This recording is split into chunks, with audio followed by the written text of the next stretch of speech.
Welcome, ladies and gentlemen, to the Film Club Podcast, where we do miniseries on directors, genres, actors, and franchises. I'm your host, Dean. I'm Becky. And this miniseries, we are going through a storied franchise from a great director that gets oddly crazier. We're talking about Psycho 2. That's right, Psycho 2. And we needed a guest for this one. Why don't you let people know who you are? Hello, guys. It's me again. In his Raiders gear, ready to win. Sure. You did better. You might do better than us. Somebody should win today. We took the L. We took the L against the Panthers of all people. How do we lose against the Panthers? Yeah. I guess they had a good run defense. Whatever. But yeah, we're talking about Psycho 2 today. And, okay. So, talked about this a little bit before we started.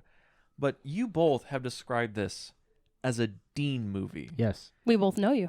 Mm-hmm. Now, I've never seen Psycho 2. I didn't know there were Psycho sequels for a long time. There are. There are many. Three of them. Three and sequels. And then 4 if you include Bates Motel. No, there's a fourth movie. No, 3 sequels. But 4. Oh, 3 sequels, yeah. And 4 if you include Bates Motel. The most current one? Mm-hmm. Yeah, which is that prequel series. Yeah. It's good.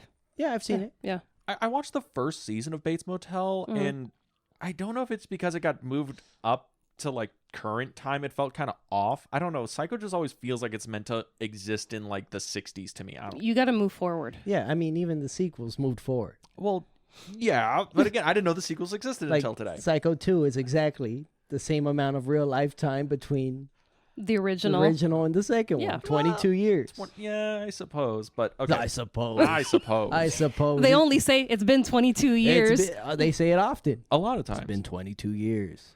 He's a good guy. He's a good boy. He's a good boy. I can't believe what you're doing to Norm. You two bitches need to get out of my town.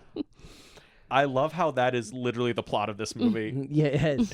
Bitches be crazy. Bitches be crazy. If anything Psycho 2 has taught me, bitches be crazy. Bitches wilding out Bitches wilding out here. Okay, so Psycho 2, right? I'm just curious. What about Psycho 2 did you guys click on being like, okay, Dean's going to fucking love this movie? The way it twists on itself at the end. There's no redemption for anybody. No. People are just getting got. It's Ragdoll. Yeah. I should have watched this before I made Ragdoll. It would make so much sense. It's vermin. It is. Oh, that's a deep cut. There's no redemption, even though there is a redemption arc right there. It's a beautiful redemption arc. No. I love this movie. I'm just going to open. I loved this movie. I thought this was going to be trash. I know you guys have said, Dean, you're going to love this. And I thought you were fucking with me. For 10 goddamn... Sarcastically, you thought we were saying, Dean, this is a... You are going to love it. Like you love Hellraiser Revelations. You dirty motherfucker. Hellraiser Revelations. Your favorite sucks sequel ass. of all time. Sucks ass. I don't know. You rave about it every time we have a meeting. No, rant. Rave. I hate that movie. He raves about it. Wrong R, goddammit. But fucking rant, not rave, rant, damn it. He meant the other one. Yes, exactly. The re-word. The word we do not say. Exactly. We like having a YouTube channel. But Psycho 2, I thought it was going to be trash. I'm watching it, and I'm like, this looks beautiful. Fucking Anthony Perkins is profiling on this. Yeah. The fact that it's like, it has moments being... with homages to Hitchcock and Psycho and all this stuff, but it doesn't feel like it's ripping it off, which is such a fine line to play. Yeah. And it's like subverting your expectations, but it's also like when it's doing the twisty shit, okay? Yeah. Like halfway through, I'm like, okay, yeah, this is like okay. It's kind of like a slasher, whatever. And then the twist happens midway, and I'm like, holy fuck. And I locked the fuck in. I'm like, okay, I'm so in on this bitch. Okay, we're doing this. All right, I get the notebook out. Okay, cool. And then it gets to the end, and we get the final twist ending, or the final end. Norman's there; he's having his like it has sandwiches. Two endings, really. It does. Two endings, and we get to the end, and I'm like, oh, fucking perfect. This is the only way this could have ended. Norman, you're my fucking hero. And then we get to the end, and I'm like, To our Wait, audience that's what watching this on happening? YouTube, you guys are getting a rare thing where Dean's freaking out without the tinfoil. Yeah. There's no tinfoil on his head today. Give me time. Let me cook. That's why it's like, do we need to check your bag? Do you got a fresh box in there? Because, I mean, he's starting to get a little animated, and we're just kicking off. Yeah, this movie, I am so surprised with how fucking good it is. I'm legitimately surprised. This isn't like Jaws 2, right? Because we watched Jaws 2. You were on that one. Yes. And it was like, Where, I was trying to give a look at the bright side of things. right, where I'm like, there's problems with Jaws 2, but I'm like, okay, there's like half of a good movie in Jaws 2. Yeah. I'm watching. This is like when we watched The Revenge, and we were like, why did we not watch this for this long? I got to watch it every Christmas now because it's basically Jaws Christmas time, and I need this in my life. Except this is actually a good movie. Well, I mean, all it's the way also through. it's also written by Tom Holland, who wrote Fright Night, Child's Play. So we have Spider-Man, as you know him. Yes, Yes. yes. One of the best stories of all time. Alex, that's for you. Brandon, do you know that story? The Tom Holland story? I believe so, yes. Where- Where they went thinking. To go see Fright Night, and the Tom Holland was going to be there, and Dean's like, "Yes, I'm going to be Spider-Man," and he's like, "Boo, you're going to feel like such a fool because you're missing out." And I'm like, "Why would Spider-Man be at this screening of Fright Night?" And he was like, "Because he likes '80s movies and and the Avengers." And I'm like, It didn't occur to me. I felt so stupid. he came It's to an pick me up old from white work. man. Some old white dude. Even Reggie's like, I don't know why he kept bringing up Spider-Man. Well, He's that's like, the thing. but he's I like, I said- was just trying to appease him and like, yeah, sure, Spider-Man's gonna show I up. said this to Reggie, and Reggie's just like, yeah, I just fucking rolled with it. I just thought he was making a joke. No, Reggie, I'm just that stupid. Yes, what, one of the few people to love 80s horror flicks. And I'm just gonna have a Q&A for a random horror movie. and Dean not know that there are two Tom Hollands of different sort of fame within Hollywood. Which is weird because my name's Dean, last name you can figure it out, and it's the same name as like a very famous person, and I'm Yeah. like, oh, some people share names. It just happens. I should have known just- this. Fright Night. Fright Night Frida? makes sense. Spider-Man. Spider-Man. Yeah, the one of the biggest young actors in Hollywood is going to be in the Frida doing a Q&A, and the Frida is not going to put his face on anything. Got it. Yeah. I thought they were playing it subtle. I don't know. I know. Listen, I worked at the Frida for a while. Believe me, when they get a big star, they do not let anyone not know. They let everyone know as soon as they start booking it. And before any promo comes out, yeah, we're getting this guy. It's happening. I love this guy. Yeah. This guy's great. Yeah. The best was a couple years ago. We went to Midsummer, and Tom Holland was there doing autographs, and I wanted to get something signed because I love Fright Night. He wouldn't let me. We walked past the table so quick. He was just like, "Nope, not making eye contact." I'm like, not doing this again. I'm like, Spider-Man, look, it's him. He's here. I lost him in the crowd. Who is it? That's the guy that makes all the bad films. Neil Breen. Breen. When we booked him, because I was working there when we booked Neil Breen, it was a big thing because he was just fresh off of all the Red Letter Media reviews of his movies. yeah. And like he not Twisted. Because everyone was like, Twisted Pair was the new one that came out. Because everyone was like, he's gonna be the next Tommy Wiseau, the big like cult bad movie guy. Yeah, because he pressed and distributed his own films, and he didn't want. The caveat is my films are not midnight show films. He would tell every place he booked his stuff at, I don't do midnight showings. If you're booking my films, it's for primetime spots. No midnight showings like The Room. Very took himself serious as an auteur. Yes. And a trois. An auteur. Ah, si. It's the Italian pronunciation. Yeah. Oui. Mademoiselle. Bien, Bonjour. Bonjour. Bonjour. Oui, monsieur oui. le bon. Baguette. Snails. But yeah, Psycho 2. Okay, It's so not Neil Breen. not Neil No. Breen, directed by Richard Franklin, Australian director who was the protege of Hitchcock near the end. Yeah. Well, He met Hitchcock too, right? that's the worst time to be a protege of Alfred Hitchcock. Yeah. That night near the end. where it's just kind of he couldn't just not be fat. Oh, let's actually get into this a little bit because okay, where he started proving Orson Welles right in his criticisms. we're actually going to get into Orson Welles when we get to Anthony Perkins. But okay, so Alfred Hitchcock, right? Yeah. I think today people hold Hitchcock up as one of the great directors, right? Like, if he's not number one, he's in the top 10 for most like people. Retroactively, I think like it's been as we get further away from him, where people are like, he's the guy. Yeah, and I think it goes in waves. Like, what is it? Rear Window became number one movie of all time. Or no, Vertigo. Vertigo for like a quick year, and everyone's like, yeah, but if it wasn't that great 5 years ago, how is it that great now? And See, I think there's like people are appreciating it more in the modern day. That's why he's moving up, because people finally appreciate it more. Yeah.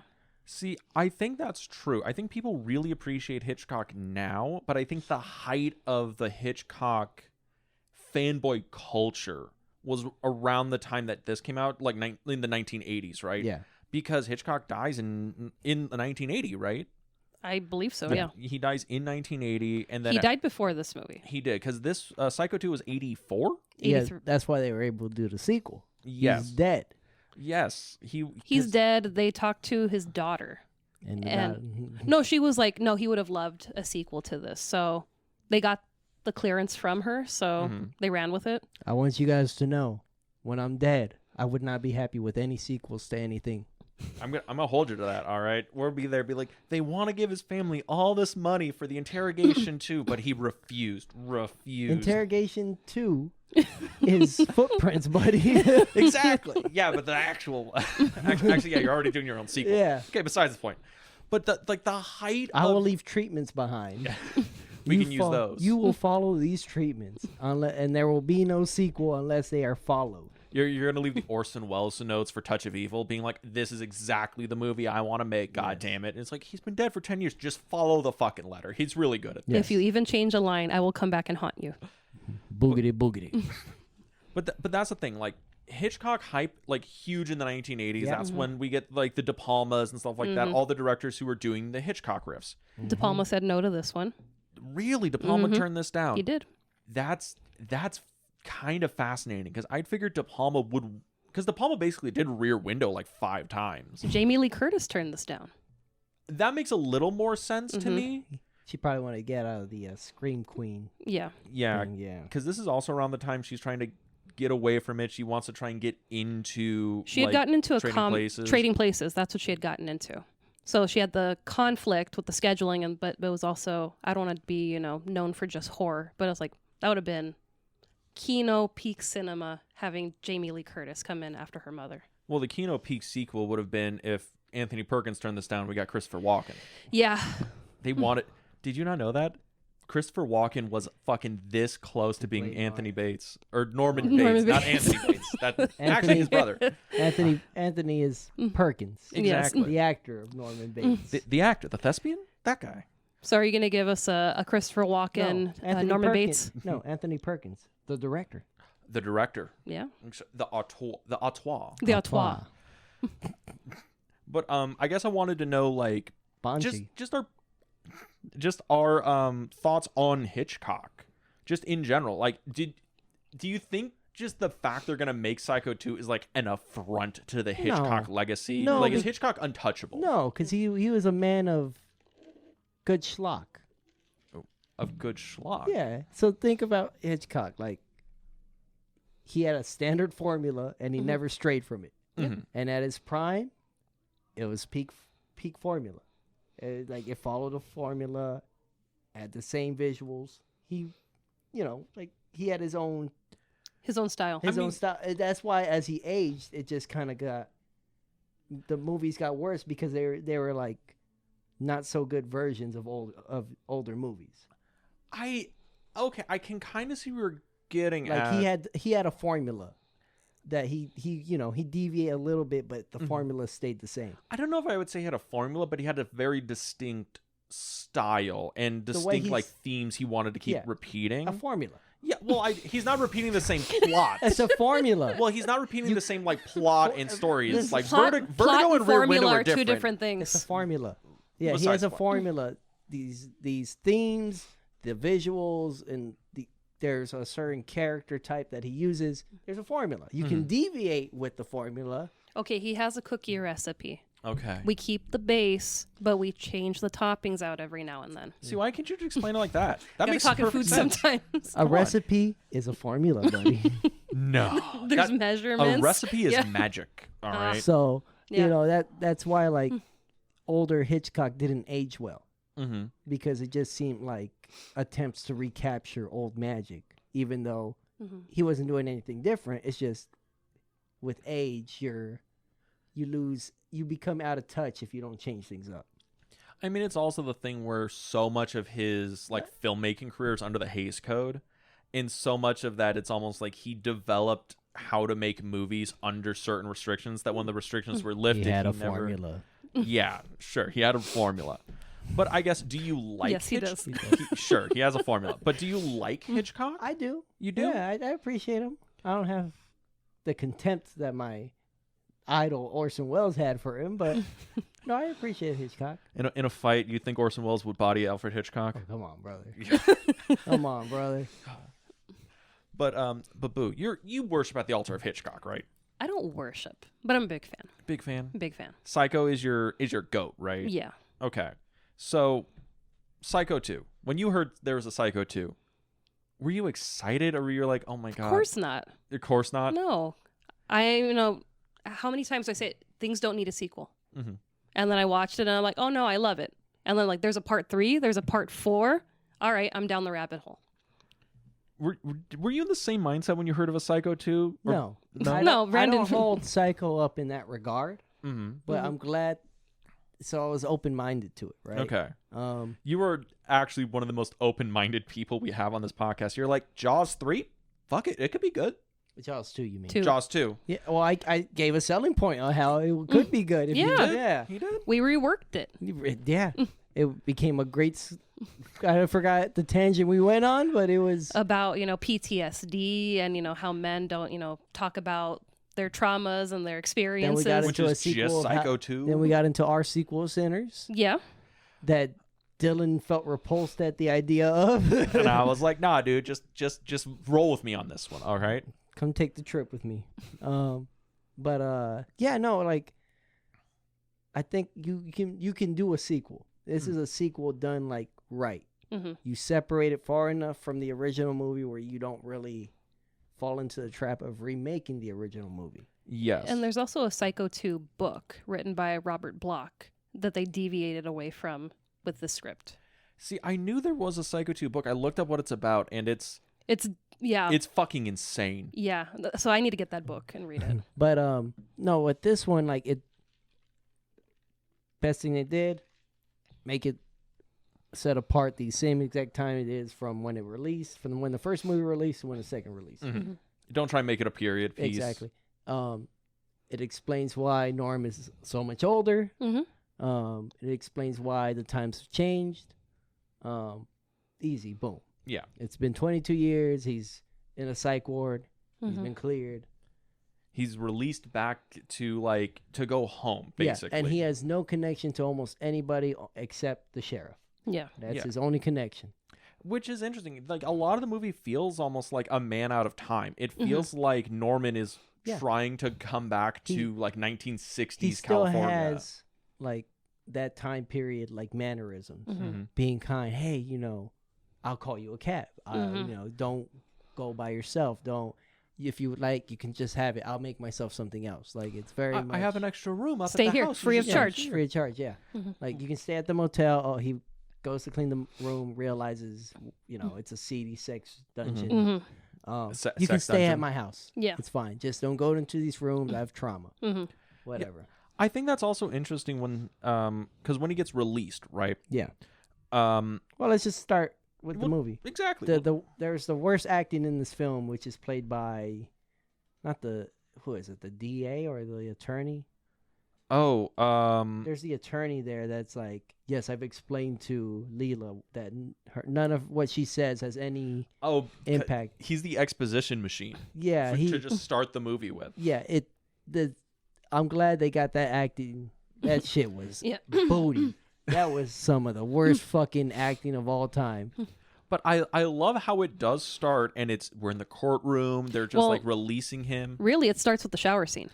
We go back. That's true, which gave me flashbacks to fucking like Friday the 13th. You know how every Friday the 13th sequel starts with the last 10 minutes of the previous movie? And it's like, okay, that's an interesting place setter for the movie. We start with the whole shower scene of Psycho and everything, and it's like, oh, okay, so it's like letting us know what the previous movie did, because I guess in 84 there is a chance that people just 82. haven't 82 sorry yeah 82 there's a chance 22 years from 1960. yeah see, I can't do math, dude. I got a film degree, I got a math degree. You do math all the time. Don't worry about it. But it's a thing where Can't do recipes, but you do math all the time. formulas astound me. But it's a thing where, you know, there's a chance that people would just not have seen Psycho, right? Yeah. So I'm like, okay, this makes sense. We're opening with the shower scene. It's iconic. Or it's the are we, scene. you know, really getting into the film, man? Because we go back, you know, into the court scene after this. Is this just playing in Norman's head? Because there's no music, there's nothing. It's just the water. It's very quiet, and then the kill, and then we're in the court scene. So it's like, is this what he's thinking about as he's up there on the sand? Actually, that is kind of interesting. Like, I wonder. See what you're doing to me? You're wrecking me. Where I can't just enjoy a movie anymore. Is Norman reliving that moment? Yeah, because he relives as he breaks down. Because he's going home. Yeah, he's going home. As he goes throughout the film, he starts going back into a psychosis again. It starts reverting back into that mother. Yeah, anytime any of that stuff is brought back up again, you know, it's like, that's why, you know, his therapist is like, I can get you somewhere else. Here, your wounds are going to get reopened.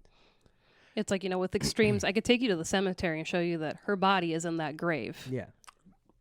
Fascinating scene of this movie, by the way. And that prop body's from Poltergeist.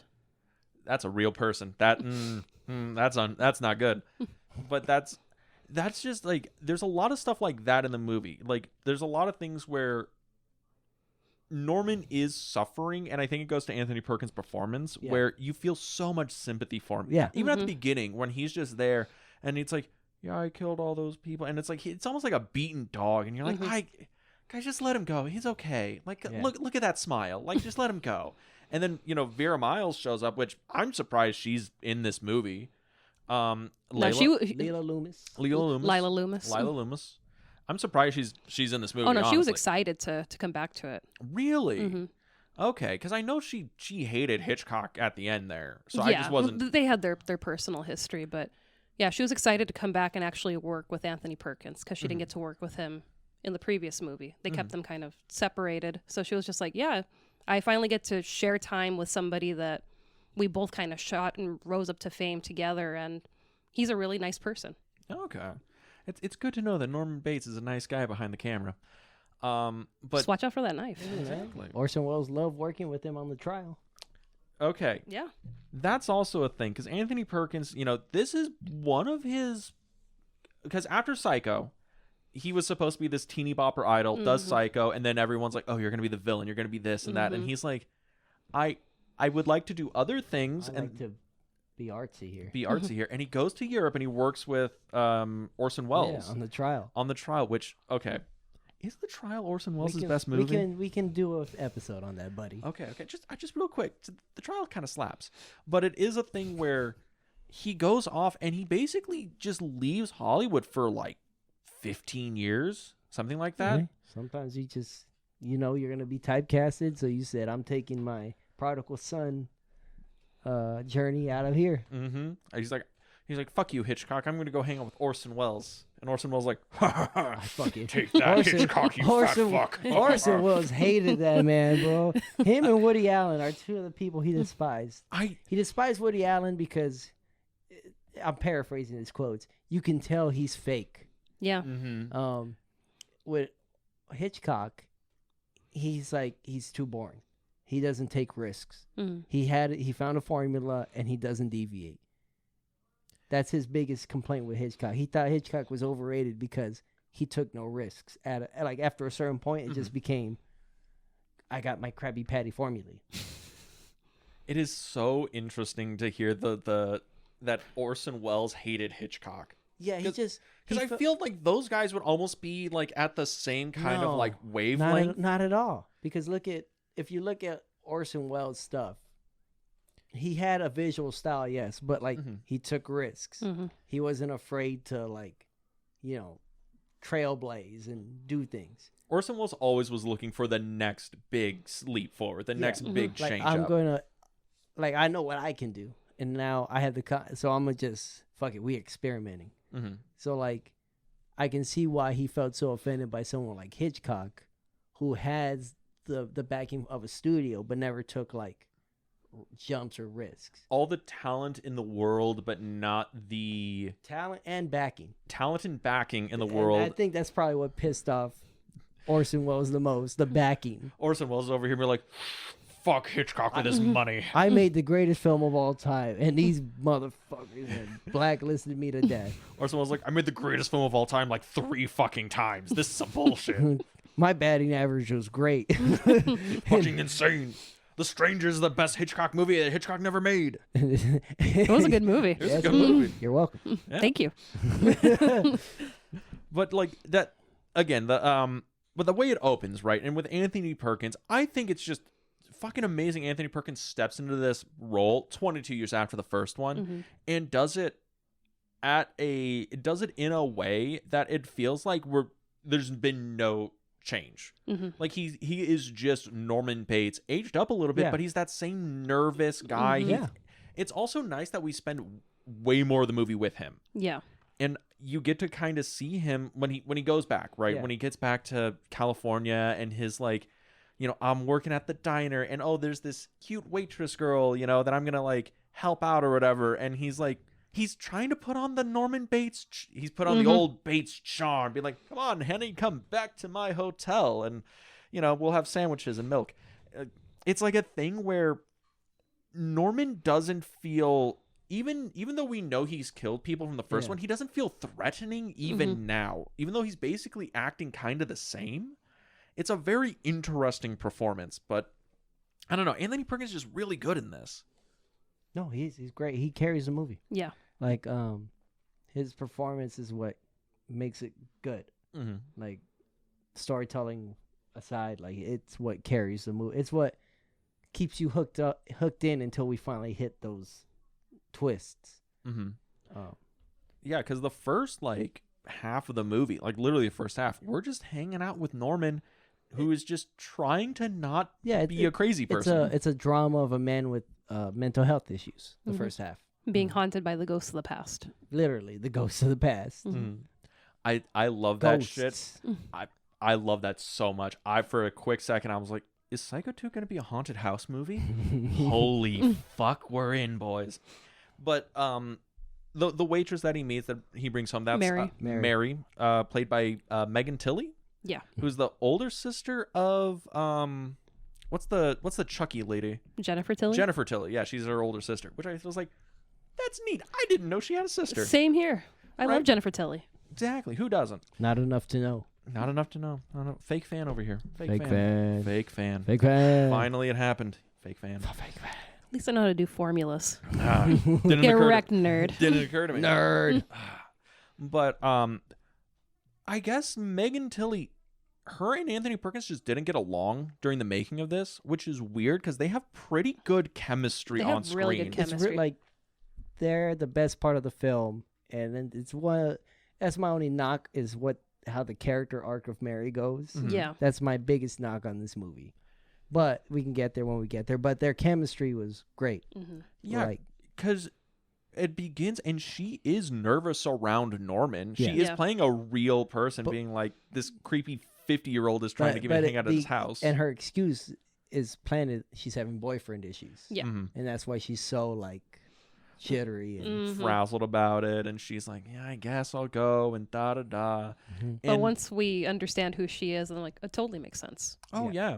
But because as it goes, like Norman and Mary, Norman and Mary, they're kind of like getting along. They're creating this like really like nice friendship, and Norman is slowly starting to like see shit. There's notes being left at the diner. Get that whore out of my house. Phone calls. Did you love when they recreated the bedroom? Yes, that was some cool shit.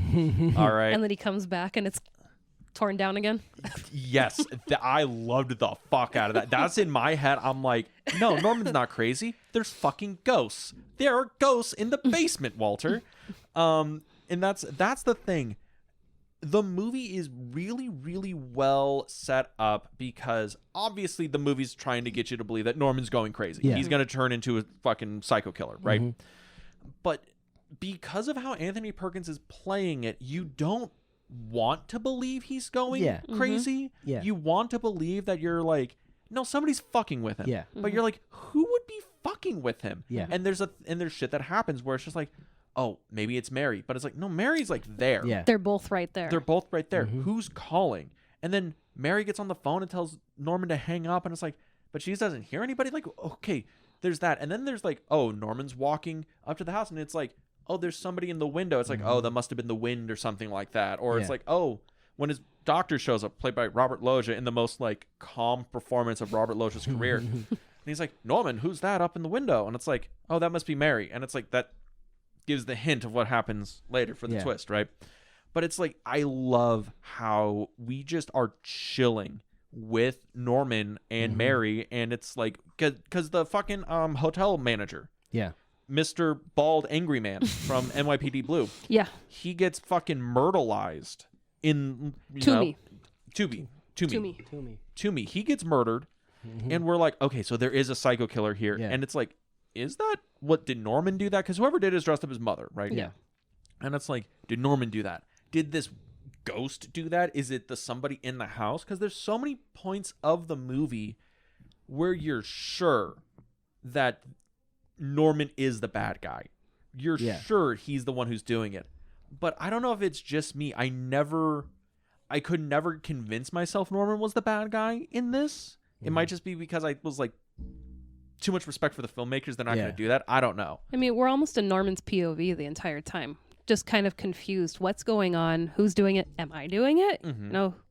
Are people disappearing? Or are they just not showing up? What's happening? Like when he's in the attic after the kids are the kid is murdered, right? Yes. The first real murder we see. Because I think Toomey Toom- is after that. They No. find No, Toomey's first, I think. Toomey is... he's first, but they find his body after that scene. Yes.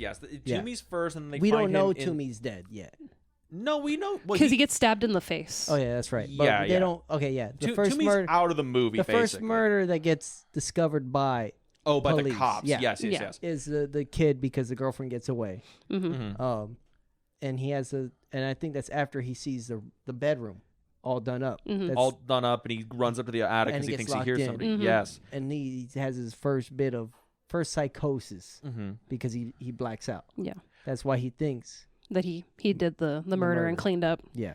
Also, I love the fact that these kids are just like, look, we'll just go up to the abandoned house by the motel and we'll like screw and do pot in the basement. I'm like, you're in a Friday the 13th movie. Well, It is the 80s. It is the And 80s. Toomey did say, yeah, I've caught kids last week having sex in your basement. You know, it Happens just all the time. Yeah. Crazy kids. Well, I'm trying to make this motel money, buddy. I love how Toomey is just the scummiest, Sleazeball. the scummiest guy, and he's like, look, Norman, we're just off the beaten path here, so we became a by the hour establishment. I'm making us money. And it's God, I it's want just you great. out here.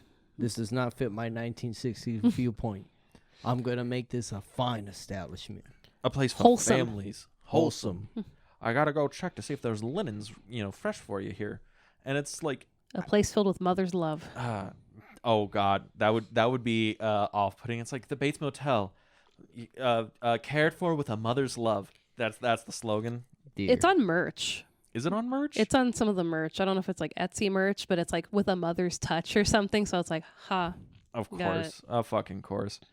But we get all this, and it's a very like nice domestic life that Norman's living. Yes. And then we get to the twisty part, right? Yeah.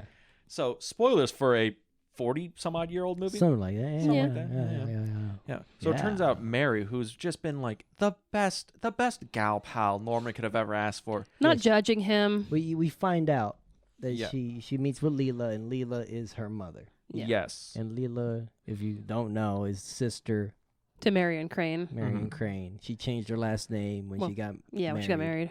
To Marion's Marion's man.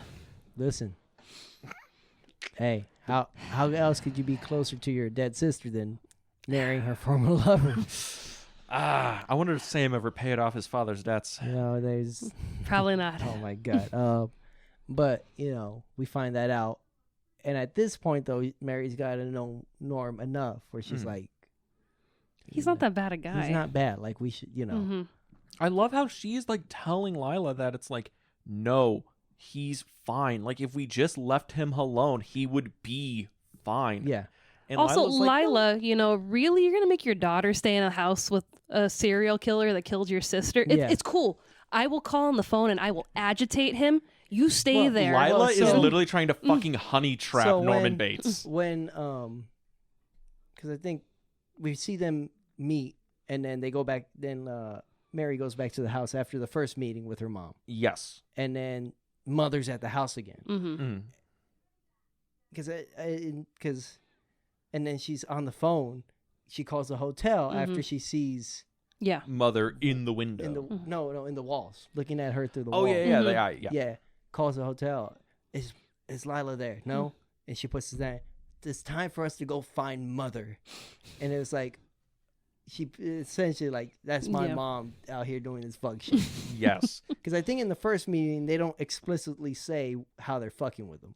I think the only thing they say is Lila's saying that it's like, look, I'm just calling him and doing this. I don't think she said that she's been in the house. Yeah. Like the most she's saying is like, you're keeping an eye on Norman for when he breaks, but I'm just going to keep calling him and poking him. That's the thing. Or leaving notes. Yeah, the first meeting is like very vague to not give away the hint that, and then when the reveal that it is her in the house is when after the phone call, she's like, when Mary's like, it's time for us to go find Mother. Mm-hmm. Like, double entendre. Yeah. Because Mother is, Norm's mother. Alter ego, and but Mother is also Mary's mother. Yeah. Mm-hmm. And I fucking love that twist so much because it's getting to the thing about the movie that I really like is that Norman is the victim of the film. Yeah. Like no, for sure. Yeah, throughout the movie, it's just like you're waiting for him to be the psycho killer, the bad guy, but you're just like, oh, fucking Anthony Perkins, look at that smile. It can't be him. Look at his hair. So pathetic. So pathetic. Like, it can't be him. But he still got that boyish charm. That boyish charm. And then it gets to like the twist, and you're like, oh, okay, it's not Norman. We're cool. But then it's like, but God, these bitches are awful. Yeah. Why are they trying to like hurt this mentally ill man? And it's like, it's not Mary specifically. Mary's just complicit in her mom's scheme. Yeah, like, because she has a change of heart early on. Yeah. Like, it's very, like, early on where she's like, oh, he's cool. Mm-hmm. He's just trying to be normal. Yeah. Norman. Yeah. And then there's Lila. No. I'm going to do whatever it takes to get him to kill somebody. He's going to kill again. And he might kill you, Mary, but it'll be so worth it. Yeah. Because I think besides the kill at the end, Norm only has one kill in the entire thing. It's only one. Yeah. It only kills one person in the entire movie. Mm-hmm. And the real villain at the end is revealed, and she has all the kills, I believe. Mm-hmm. Yeah. Except Mary. Mary gets so done dirty in this. Yes. And you're so sympathetic to Mary after the twist. Yeah, because it's like she's stuck, and she's been trying, like, it's her redemption arc. Mm-hmm. And it just, that's my biggest squabble with this film. Of Mary's arc? Yeah, Mary's arc. I mean, we can kind of get into it, because that's kind of the last half of the movie. Because the first half, it's Norman's arc trying to redeem himself. Yeah. And then you find out, it's like, oh, it's impossible unless Lila backs the fuck off, and Mary's arc is trying to, like, kind of make up for the fact that she's like, I'm sorry, I kind of, like, fucked up your mental health, guy. Well, she's sorry because she didn't know Norm. All she knows about Norm is whatever her mom's told her. Yeah. Which is he was a psycho killer who killed your aunt. Blah, blah, and a bunch of other people. Mm-hmm. Yeah. And then she actually realizes, no, he's just a guy with mental health issues. Mm-hmm. Like, he's a nice guy. Like, yeah. She realizes fucking with him is what causes him to spiral. So she is a part of it until she realizes the actual, like, truth about Norm. Mm-hmm. Right? And so like that's why I'm like, bro, it's so horrible that how she goes out. But I mean, oh, yeah. she does live. She does survive. There's an extended scene of her being taken away in an ambulance, so she does survive, but they cut it. So it's just like. But also the murders are pinned on her. Yeah, everything's pinned on the two of them. Yeah, and it's like, it's not fair. Yeah. Like she gets the punishment for what her mother does, even though it's not necessarily like her fault. Yeah. And then because at the end of the film, the theme is there's no redemption for anybody.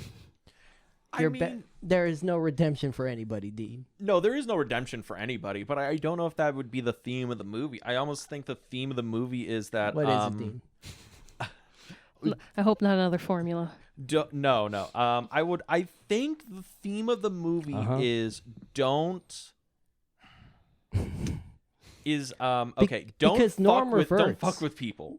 But Norm reverts. Yeah. Or sometimes, that's it. Sometimes trying to solve a problem is just going to make it worse. But that's Norm what they're reverts, doing. though. But like all the characters, there's no redemption for anybody because Norm reverts at the end. Yeah, because I mean, had the women left him alone, including Mother, I think he would have had to have fought his demons. Maybe first couple of weeks back at the house, back at the motel. Yeah, but I think his therapist coming to check with his up on him. therapist. But I think he was strong enough as an individual to kind of persevere and get back on track. But I mean, all the women just tore him down. Even with people fucking with him, he was like, I'm repainting this hotel. I'm going to get it back up and running. But there's only so much you can take. Is that the theme of the movie? Bitches be crazy. Bitches be crazy. That's the theme of the movie. I tried to tell you.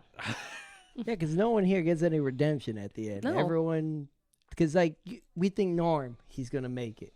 Yeah. And then there's the big twist, the real villain. The nice lady at the diner. Who gave him the job? Who was like, when you get out, I'll help you. No, it wasn't her. No, it was. Pretty sure it's her. It was the cook, right? The cook did. Oh, I think he owns. I think he owns it. I think she was like the one that helped him. Well, no, just the one that introduced him. Yeah. There's no real relationship between them. That's why it's such a twist when we find out who she really is. Do you know the spoon mean anything to you? No. Well, that was your mom's maiden name. You were actually my child, and I drank myself into a hole, and so your aunt took you in as your mom. So I am your mother. I am mother. And then Norman's like recreates the murder of his mother. Like, gave her the poison tea. And it's like, you shouldn't want a sandwich. No, Norman, I'm fine. Whack with a fucking shovel. I'm not lying. I fucking clapped at the end. I was like. Fucking cinema. This is Kino shit right here. Orson Welles wept at this. Were your parents like, what is he doing in there? The end of the movie, okay. Like the twist with Mary, I was like, lock me the fuck in. Like, fucking close the door, turn off the lights, lock me the fuck in. We're in on this because I'm sympathetic with Norman. It's like, oh, this recontextualizes the entire first half of the movie, and I'm like, this is great. And then the ending of it, because even with knowing that Mary and Lila are still are fucking with Norman, you're still not sure who's actually killing people because Lila gets murdered. Yeah. And then Mary's like, she dresses up as mother, but it's also like, she didn't kill she didn't kill her mom. Yeah. Well, she dressed up as mother in hopes of snapping Norman out of it. Exactly. Like, it was like, I'm trying to get you out of, like, come back to I kind of got the phone thing to work. Didn't really quite take, but maybe in the clothing. That'll do it. And it's a thing where you're watching the second half and you're like, there's still something wrong here where I know the movie's telling me it's Mary and Lila and they're the ones fucking with them and they're the ones who are doing this. But I'm like, they're not the ones killing anybody. No. Because Lila dies and then, there's somebody in the house and then Mary fucking dies. Well, Mary accidentally kills the doctor. Mary kills Robert Loggia. Because he's creeping around trying to catch Lila. Trying to catch him in the act. Yeah. But I think some of these kills, they're very 80s, the claymation, kind of kills. Love everything about it. But I think the doctor gets the gnarliest kill. Oh, when he falls from the fucking stairs. He has a chance to live because it's a light stab, right? Yeah, so yeah. It's a mild stab. Well, it doesn't. It's like it's stuck in his chest, but it's not like in anywhere. Yeah. Like he would be fine. And then he falls off the stairs and just catches the banister. The knife perfectly on the banister and just goes right through it. And R.I.P. That one gives me nightmares. Just like, ugh. I watched that and I'm like, this is what I've wanted in cinema my whole life. Why can't we just do this in every movie? Or Lila getting stabbed through the mouth. Oh, that was one where I'm like, okay, now I can tell this is made in the 80s. Because here's the other thing. The movie is kind of classy for the most part, where it's like they're doing a lot more like psychological thriller, a lot more stuff that's reminiscent to like Hitchcock Psycho. It's more like a Hitchcock We thriller. have the over the top POV. Yes. As he's walking through the hallway. Which is fucking great. I love that. I love how Dean Cundy shoots this movie. We're going to get into that because I know you hate Dean Cundy and Joy in the World. No, but there are some parts where I was just like a little lazy. We'll get into that because you hate Joy. But we get to the part in the but the whole thing, right, where the fucking God, I lost my place because we were talking about Lila getting stabbed through the mouth. Lila getting stabbed in the mouth, right? Okay. Where those parts, those kills, then it's like this movie snaps back to like this is 1980, and 1980s is like slasher central, gore central, schlock. And I love how the movie is not afraid to be like, guys, I know we're doing Psycho 2. I know we're being kind of classy. This is a psychological thriller about a man's mental health issues. It's the 80s though. But it's the 80s. Let's drip a little schlock in there. A little schlock in You know, there. 88, it seems like a lot of like random films really deal with men's mental health in the 80s. You know what? You look at Tightrope. Yeah. No, Tightrope is dealing with Clint Eastwood's sexuality. Well, a single dad trying to kill up a serial killer of women. Mm-hmm. A single dad of 2 daughters. Yeah. And he has to watch his ex-wife, get married. Which is like, that's traumatic. That's a traumatic situation. Why would he go to the wedding? I swear. But that is like that's actually kind of an interesting thing. There's Jaws 2. There's a couple of 80s movies that you've been on where it's just like, these just kind of all deal with like guys' mental health. Tormented and no one giving a shit. No one cares. It's like, Boo, why is it that no one cares about men's mental health? I'm not from the 80s. I wouldn't know. Damn it, she's right. But that's the thing about like the kills and like the end of the movie, right? The end of the movie, where I'm not sure who's the killer. I'm still half convinced there's a ghost in the house, and then Mrs. Spoon shows up, does the whole reveal just like you said, and then it all makes sense. and then it all clicks. I was just trying to protect you, Norb. And it's like, I'm your mother. I'm like, maybe he has a chance to kind of, okay, this was a really shitty period of my life. And with this person I thought was originally my mother that, really messed me up. Mm-hmm. Maybe we could start fresh and I can actually grow up with a parent. Nope. We get that. As soon as he puts his hand on the canister, I'm like, oh, she's fucked. It's over. Yep. Dead. Because replaying the birth of Norman Bates, essentially. Psycho 2 is the sequel and rebirth of the Psycho series. And it's kind of the perfect... This is the only way you could have done a sequel to Psycho and made it work. And then make it sequel bait. A little bit, yeah. I mean, they also got the okay to use the original music from Psycho, the original movie. Oh, yeah? They decided not to because they wanted to not have to lean on... Well, at least we have the musical cues that are carrying us. Even John Williams was also considered to score this. And I was like, I can imagine. Love John Williams. I love John Williams. I can only imagine what he would have brought to the table. But I'm like, I kind of like that they opted to, no, we're going to do our own thing. We're not going to do as many Easter eggs, even though we're in a giant Easter egg. Well, they got Jerry Goldsmith to do the music for this. They did. Which is insane. Like, okay, this movie actually has kind of like a great run of like cast and crew. I think it's one of those things where like Hitchcock just passed away. Yes. And like everyone's like, all right, the script's pretty good. They all read the script and were like, okay, we're gonna do something. Like it's just not like because Universal is pissed at the book. They're like, we're not going to do something where the studio is the bad guy. The bad guy. And it's like this, and beyond the studio liking the script, the people involved had to like the script for it to work. Because Anthony Perkins did not want to come back for any more of this bullshit. Yeah.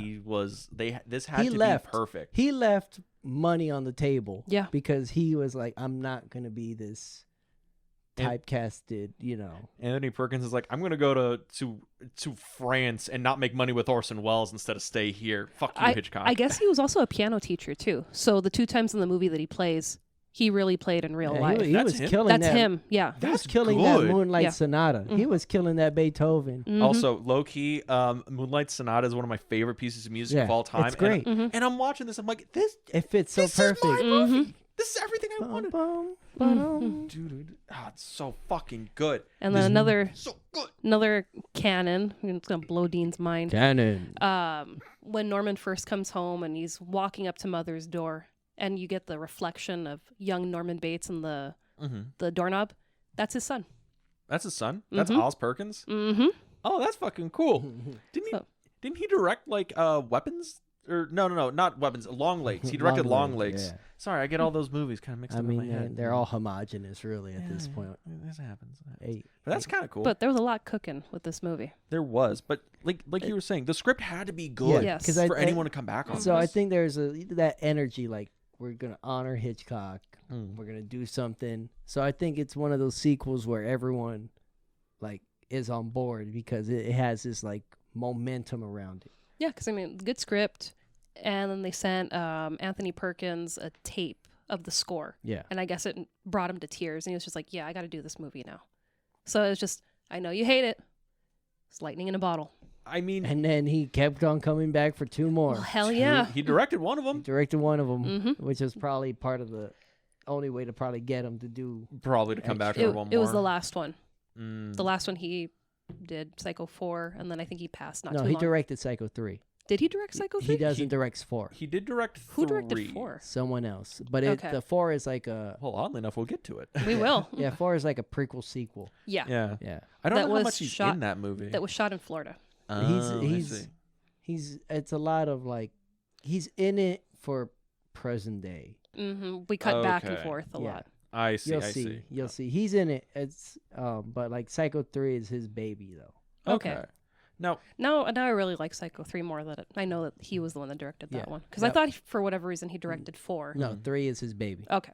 okay, but His baby through and through. before I forget about the whole like the murderer's row here, we also have Dean Cundy who did like Halloween, Cundy. Back to the Future. Back to the Future, The Thing, and you said there's parts of the movie that look a little lazy to you. I'm wondering where you're seeing it because I love the color and the feel of the movie. So just some of the like daytime stuff, Mhm. like outside shots, just kind of felt like When it's under that natural light. yeah, it's like let's just shoot this because we just need to get to the next, Mhm. indoors. So it's just the outside stuff that I was like, I Did can you love the kinda matte see it. painting when Norman comes back and you see the walking house? up the house. Yes, and yes. you got the Bates Motel and at the back matte painting. It's So like, like Fucking Kino. it's the outside daytime stuff I don't like. Yeah. It just kind of looks very like standard. Like we're gonna shoot this real quick, and what about when they pull the car out of the swamp? it was good. And it's the white car, just like but it's the like- first- I but actually it's like thought you were the- say the swamp stuff because that's the one that looks the most washed out. plain and washed out. Yeah. But there's like moments where it's just like you can tell we're just got to get to the next scene. Mhm. Like the We're only scenes doing 2 takes of this. We're just moving on. You could tell the scenes that they knew like this is just to transition us to something else. There's no real exposition. There's nothing that's really going to of consequence here, so we're just going to keep on. Mm. Because then you like the inside stuff they cook. Oh yeah. I mean, even a couple outside parts, like when Lila's going to go back into the Yeah. house, and we've got her creeping along the side of the motel and making her way back up the hill, just Yeah. like the first movie. I'm like, we're just rewatching it 22 years later, and it's Yeah. the same like Or that movements. sick Every- fucking crane shot from like the attic all the way down the side of the house down to the fucking basement with the kids. I'm like, that's fucking like impressive. when the twist is revealed of who Lila and Mary are, like they start cooking with the camera work. Oh yeah. Like they lock in, but like in the beginning, there's parts where it's just like, we're here, and That's interesting. Like the beginning parts of it, because I can see where you're talking about, where it's a lot more plain, a lot more simple. When they're in the diner Yeah. is a very like the diner normal and stuff. the diner and the courtroom are so Yeah. just, and then the messy tracking shot of when the doctor drives Norm back home. Yes. Like it just like it looks so like, all right, guys, we just gotta. I have no idea how I want to shoot this creatively, so we're just gonna do a long tracking shot. All right, boss. The tripod's a little stiff here, so it's gonna have a lot of. Okay, so this might just be me trying to put some thought, put some like theme or arts and tinfoil hat in it. Tinfoil hat. It's on. He's breaking out the box. Alex Jones has entered the building. The frogs. So I'm wondering if they're shooting it like that on purpose, the more plain and flat or whatever, because this is Norman before things start getting weird. This is him in the normal world, and then it's once Mary and stuff, and they start getting back to the house, everything starts getting weird and stylized and crazy. Because by the end of it, it's super crazy looking. There's a way to film plain, stylistically, and then there's plain stylistically and plain because you're losing time. Plain because we really don't.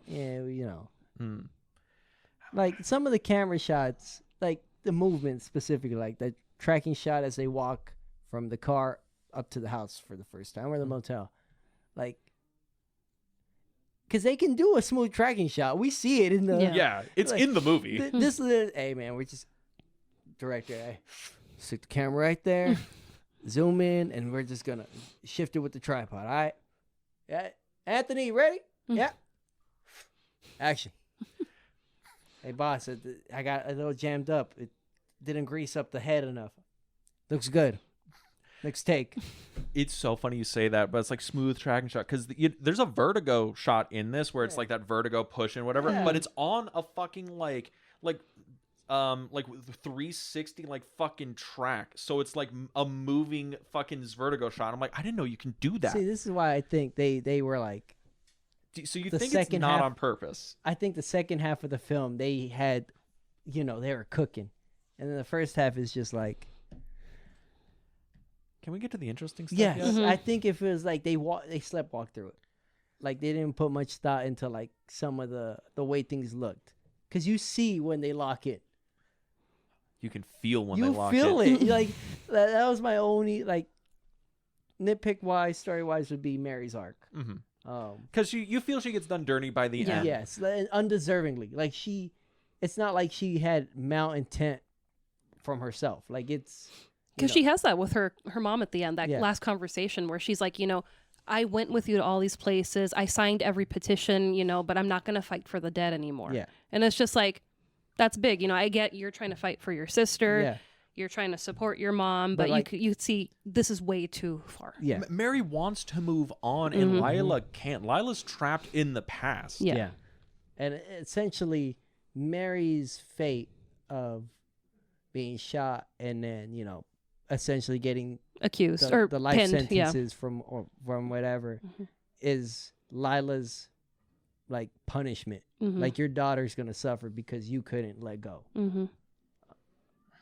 Which is why I was just like, this is some bullshit. Because like she's so likable. Yeah. Oh yeah, that's the problem. Wonderful. Like this is not deserved, and maybe I like it more if they made Lila a little more hateable. Like they made her more Lila or Mary. Lila. Okay. Lila needed to be a lot more hateable like throughout the movie. Because like her hate for Norm is justified. Yeah. So you can't hate her until the end, but it's not like by the time that happens, you're just she dies. Yeah, she gets stabbed. Yeah. Like you don't get to see her comeuppance really. Like she doesn't have like she doesn't have that moment. Like it's like she's dead. She is. Her arc is over. But like her punishment goes to her daughter. Yeah, and that's like I was like, yeah. You feel it'd be more poetic if it was Lila at the end who got that comeuppance and it got blamed on her. And Mary dies. It would have been interesting if they had worked it because then Lila would get to live with the fact that she drove her daughter into a position to die. So not only did she lose her sister, she loses her daughter. And now you're in jail for the rest of your life. Yeah, because it would have been interesting if they had worked it in a way, because we find out that Sam, Marion's former boyfriend, is dead when Lila and the police officer or the chief are talking. And it'd be interesting to see if, maybe his death was like the catalyst, the kind of like center over the edge, Now he's gone. He's with Marion. I have nobody. I've got to kill Norman. I've got to get him back in jail. I've got to, do whatever. Some vendetta, some, trip to send her on. They actually tried to get the actor to play Sam Loomis back in, but he couldn't do it. Yeah, he was a U.S. ambassador to Mexico by that time. Random. Good reason not to come back for the Psycho 2. It's like, I'm doing like stuff. Ambassador work, yeah. Yeah. Like an Omen. Yeah, chick chilling, collecting a check. And Mexico, it's really nice. Yeah. But yeah, dude, this movie is so fucking good. It's so fucking good. Are you going to tell Jack and Kelsey to watch Psycho 2 now? Jack and Kelsey, right here. Watch the movie. It's really good. Hear me and hear me good, Jack. This will be the best decision you've made all year. Correct. I try to tell you guys. And even when it gets released, because everyone was set up to hate this fucking movie because it's Psycho 2, right? And then it gets released, and everyone, even Siskel and Ebert, were just like, look, this movie's way better than we thought it was. We're only giving it thumbs downs on principle because it's Hitchcock, but like, go see the movie. It's actually really good. It made more movie than the original, or it made more money than the original movie had. Yeah, on a $5 million budget, it makes 45 at the box office in its opening. Yeah. It's a big success. Everyone's like really surprised it does as well as it does. Yeah, and there was heart behind it. There was there was heart. I talked about this on another podcast for the Felix on Mars podcast. Sometimes you give credit to a movie just because you can tell there's fucking passion behind it, because there's love and care for the art, and you're just like, you give it the edge. You can tell everyone involved was like, we're doing something. Like, it might not hit the levels of the original, but we're in earnest going to do something new. Yes. Like, we're not going to replay notes, like go note for note of the original just to cash in. Like, we are going to do something. We know people are going to expect that. So this is a proper subverting of expectations. Yeah, while still paying honor to the original. This is how you properly do it. You pay honor, you don't thrash the original in any way, and you just kind of, all right, where would that character have gone naturally? And I guess I kind of answered the final question for the podcast we've been doing for the franchise ones. Is this a worthy sequel? I think yes. Yeah, definitely. This is a great sequel. You can double feature this with the first one. The best way to do a feature of like a classic movie, like a legacy sequel. A legacy sequel. Yeah, this is the best example of a legacy sequel done right. Right. Like, we've been chasing that dragon ever since. Yeah, I mean, because the other legacy sequel. There's the Halloween ones. There's the Texas Chainsaw Massacre ones, I guess. The best one I still argue is Halloween 78 and 2018. That feels like the perfect sequel. It's definitely probably the other great one I can think of. The only problem with those ones is when you get to kills and ends. When you take the whole trilogy but if you keep those two together, you put those as a double feature, it's perfect. Yes, that really works. Well, I can get like H2O slid in there, but then it starts making not a lot of sense. Stuff in my dreams, okay? Yeah, with Halloween, they should have ended with 2018. Yeah. Yes. But kills and ends kind of. They killed and ended. Yeah, it's what happens when you let the outside world get too involved in the inspiration of the script, and now you. It's the thing. Well, those guys were like, we had enough ideas for like 2 movies, and then I think people realized they had enough ideas for the one, just for one movie, and pared everything down to one movie, and all those other ideas didn't really gel together for more actual feature-length films. But worthy sequel. And I guess the other question is, does this need a sequel? Do we need a Psycho 3? After watching this, do you want more Norman Bates? It depends on the person, right? Because it resets him back to Psycho Norm, right? Mother and all. So if you're interested in seeing what happens next, then yes. But if you're not, you're like, oh, well, he's back. He's back, unrestrained, and who knows how many bodies are going to show up in the swamp. Yeah. You have almost the perfect like character circle of 1 and 2 as like, oh, what's going to happen next? Watch Psycho 1. That's where it's a loop. It's a perfect double feature. I'm kind of bad. I want to see Psycho 3 really bad now, just to see where this goes. I think you're going to really like the take on Psycho 3. I'm a little mad I didn't watch this earlier. This was fucking great. I love Psycho 2. This is awesome. We did it. But any other thoughts on Psycho 2? Psycho, Hitchcock, Orson Welles, The Trial, Batman, anything? Raiders, how are they doing? Yeah, how are they doing? It's halftime 6-0. Are you winning? Are you winning, son? We're winning barely. All Okay. right, cool. Better than us. Yes. All right. Any other thoughts, everybody? I'll go with my original thought. Bitches be crazy. Brandon, aren't bitches in fact crazy? I mean, look, man. All these films I've been on that haven't been. Oh, actually, no. All the films I've been on, women be driving dudes insane. That is your hidden theme of all your episodes. Tightrope. This one. The Kenshin one. The Kenshin one. Kenshin one, yeah. Rip your heart out. It's with the Jaws Kenshin 2. one. Jaws 2. Pale Rider? Yeah. There's a love interest in there. There's a love interest, Mhm. but he's a ghost though. He's Yeah. Yeah. Bitches be bringing man back from the dead to keep working. Come on, let him rest, people. Let's see. Preacher and Buck. No. No, There's love in there, but Yeah, no, Yeah, but she was great. yeah, she was Yeah. awesome. But yeah, the most recent run I've been on, it's been a lot of. It's been a little bit of sad boy kick here. Yeah, man. Check on your dudes, man. Check on your mans, all right? But yeah, that'll be it. Everybody, go check in your man. Bitches be crazy. But And watch Psycho 2. and watch Psycho 2. But next time we'll be talking about. Psycho 3. And if you wanted to check that out, where can they go? If you want to listen to us on a different platform than you currently are, you can find us on Apple Podcasts, Spotify, Google Podcasts, and the world of YouTube now. That's right. You can go to our YouTube channel, The Film Vault. That is the Film Vault on YouTube. Because they couldn't get Film Club. It was true. taken. Womp womp. But if you want to check out our social medias, you can go to. The Film Club Podcast on Instagram, where we post upcoming episodes, adventures we go on, guests that are going to be on the podcast, Felix on Mars stuff. Hooray. Yay! Would you like to plug anything, Mr. Brandon? Sure. Check the Felix on Mars collective page. I think we're probably going to go to straight Felix on Mars pretty soon Pretty on soon. Instagram. I think we should have done that already. What else? Check my socials, Brandon Wally BV on Instagram. And I have music coming out, I think, with Hiram and Pillar and Mike. So follow me to be updated. Bada bing, bada boom. Bada bing, bada boom. Bitches be crazy. And with that, We'll see you next week at the Film Club. have a good week, everybody. Perfectly.